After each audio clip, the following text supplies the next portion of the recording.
সাংহাইয়ে সরকারি কর্মকর্তাদের সঙ্গে মতবিনিময় হয়েছে। তারা বাংলাদেশের ব্যাপারে অনেক কিছুই জানেন, আরও অনেক কিছু জানতে চেয়েছেন। আমরাও চীন সম্পর্কে তাদের কাছ থেকে অনেক কিছু জানতে চেয়েছি। চীনে সফর শেষে দেশে ফিরে বিমানবন্দরের সংবাদ সম্মেলনে সফর বিষয়ে এসব কথা বলেন জামায়াতের আমির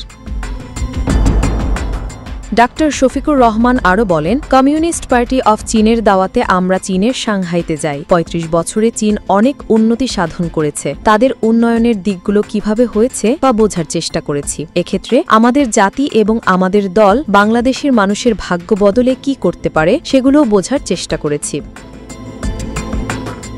৫ দিনের চীন সফর শেষে দেশে ফিরেছেন জামায়াতে ইসলামীর আমির শফিকুর রহমানের নেতৃত্বাধীন উচ্চ পর্যায়ের ৮ সদস্যের প্রতিনিধি দল। ১৫ জুলাই রাতে ঢাকার হজরত শাহজালাল আন্তর্জাতিক বিমানবন্দরে পৌঁছায় দলটি। এ সময় তাদের স্বাগত জানান বাংলাদেশে নিযুক্ত চীনা রাষ্ট্রদূত ওয়ান ইয়েন ও দলের নেতাকর্মীরা।